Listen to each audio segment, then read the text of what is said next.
want to share with you guys something that I've never seen before that was spotted in the nighttime sky. Here we go. This is absolutely bizarre. Just when you think you've seen it all, something else comes along. Get a load of this. Tegan out of the state of Washington. This video is from last night during the overnight hours. He said this was in the sky all night long. The video right here was taken at 1:56 a.m.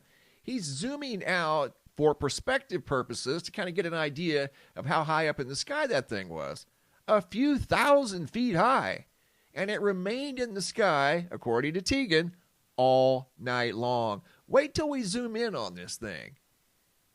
This is one of the wildest things I think I've ever seen in the nighttime sky. No kidding. Didn't move, remained there for hours. What was it looking at? What was it doing? Why does it light up bright every once in a while and then dim back out? And as you're going to see, this thing has some fascinating features on it. Wait till we zoom in really close, like we always do. We had an opportunity to go in real tight on this thing because the quality was excellent. Look at how high up that thing was. He zoomed completely out. Right there. That's several thousand feet in the sky.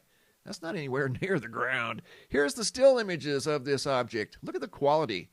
Excellent quality. Look at that. You can tell this is of intelligent origin. Are you serious right now? A circle with an X in it? What? And this unusual feature in the front? How do you even begin to describe that? Seriously. There you go. This is the object in a different format. You talk about weird. What is going on? Unbelievable.